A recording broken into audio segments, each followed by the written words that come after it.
کیونکہ ان کا خوف سب قوموں پر چھا گیا تھا، اور صوبوں کے سب امیروں اور نوابوں اور حاکموں اور بادشاہ کے کارگزاروں نے یہودیوں کی مدد کی، اس لیے کہ مردکی کا رعب ان پر چھا گیا تھا، کیونکہ مردکی شاہی محل میں معزز تھا اور سب صوبوں میں اس کی شہرت پھیل گئی تھی، اس لیے کہ یہ مرد یعنی مردکی بڑھتا ہی چلا گیا، اور یہودیوں نے اپنے سب دشمنوں کو تلوار کی دھار سے کاٹ ڈالا اور قتل اور ہلاک کیا، اور اپنے نفرت کرنے والوں سے جو چاہا کیا، اور قصر سوسن میں یہودیوں نے 500 آدمیوں کو قتل اور ہلاک کیا،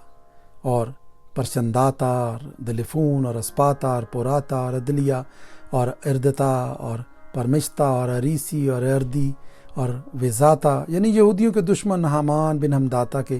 10 بیٹوں کو انہوں نے قتل کیا، پر لوٹ پر انہوں نے ہاتھ نہ بڑھایا۔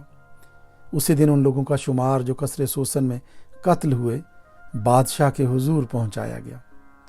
اور بادشاہ نے آستر ملکہ سے کہا کہ یہودیوں نے قصر سوسن ہی میں 500 آدمی اور حامان کے 10 بیٹوں کو قتل اور ہلاک کیا ہے، تو بادشاہ کے باقی صوبوں میں انہوں نے کیا کچھ نہ کیا ہوگا، اب تیرا کیا سوال ہے، وہ منظور ہوگا، اور تیری اور کیا درخواست ہے وہ پوری کی جائے گی۔ آستر نے کہا اگر بادشاہ کو منظور ہو تو ان یہودیوں کو جو سوسن میں ہیں اجازت ملے کہ آج کے فرمان کے موافق کل بھی کریں، اور حامان کے 10 بیٹے سولی پر چڑھائے جائیں۔ سو بادشاہ نے حکم دیا کہ ایسا ہی کیا جائے، اور سوسن میں اس فرمان کا اعلان کیا گیا، اور حامان کے 10 بیٹوں کو انہوں نے ٹانگ دیا، اور وہ یہودی جو سوسن میں رہتے تھے آدار مہینے کی 14ویں تاریخ کو اکٹھے ہوئے، اور انہوں نے سوسن میں 300 آدمیوں کو قتل کیا، پر لوٹ کے مال کو ہاتھ نہ لگایا، اور باقی یہودی جو بادشاہ کے صوبوں میں رہتے تھے اکٹھے ہو کر اپنی اپنی جان بچانے کے لیے مقابلے کو اڑ گئے، اور اپنے دشمنوں سے آرام پایا، اور اپنے نفرت کرنے والوں میں سے 75,000 کو قتل کیا، پر لوٹ پر انہوں نے ہاتھ نہ بڑھایا۔ یہ آدار مہینے کی 13ویں تاریخ تھی، اور اسی کی 14ویں تاریخ کو انہوں نے آرام کیا اور اسے ضیافت اور خوشی کا دن ٹھہرایا، پر وہ یہودی جو سوسن میں تھے اسی کی 13ویں اور 14ویں تاریخ کو اکٹھے ہوئے، اور اس کی 15ویں تاریخ کو آرام کیا اور اسے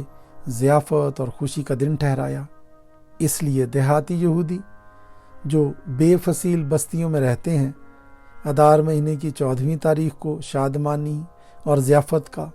اور خوشی کا اور ایک دوسرے کو تحفے بھیجنے کا دن مانتے ہیں۔ اور مردکی نے یہ سب احوال لکھ کر ان یہودیوں کو جو اکسویریس بادشاہ کے سب صوبوں میں کیا نزدیک کیا دور رہتے تھے خط بھیجے، تاکہ ان کو تاکید کرے کہ وہ آدار مہینے کی 14ویں تاریخ کو اور اسی کی 15ویں کو سال بسال ایسے دنوں کی طرح مانے جن میں یہودیوں کو اپنے دشمنوں سے چین ملا، اور وہ مہینے ان کے لیے غم سے شادمانی میں اور ماتم سے خوشی کے دن میں مبدل ہوا، اس لیے وہ ان کو ضیافت اور خوشی اور آپس میں تحفے بھیجنے اور غریبوں کو خیرات دینے کے دن ٹھہرائیں۔ یہودیوں نے جیسا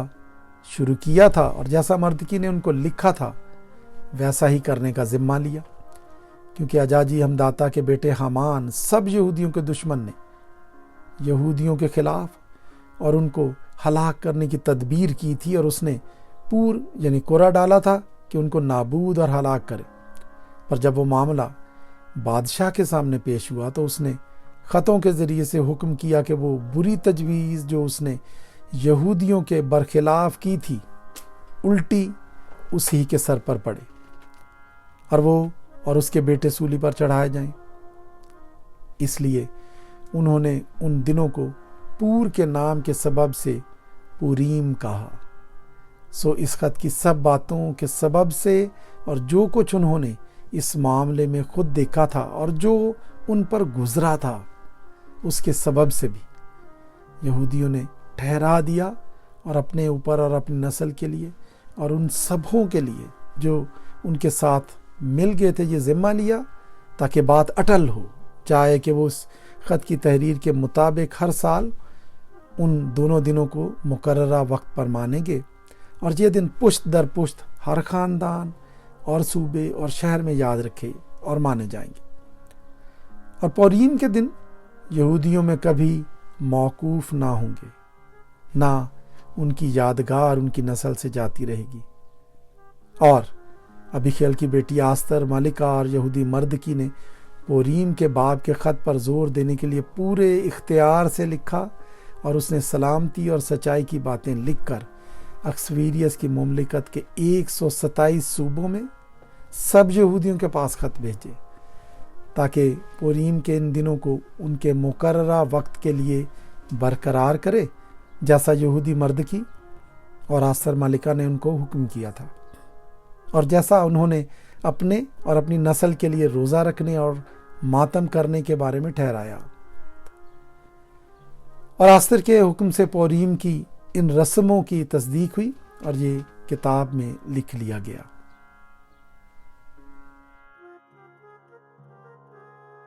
آستر 10واں باب۔ اور اکسویریس بادشاہ نے زمین پر اور سمندر کے جزیروں پر خراج مقرر کیا،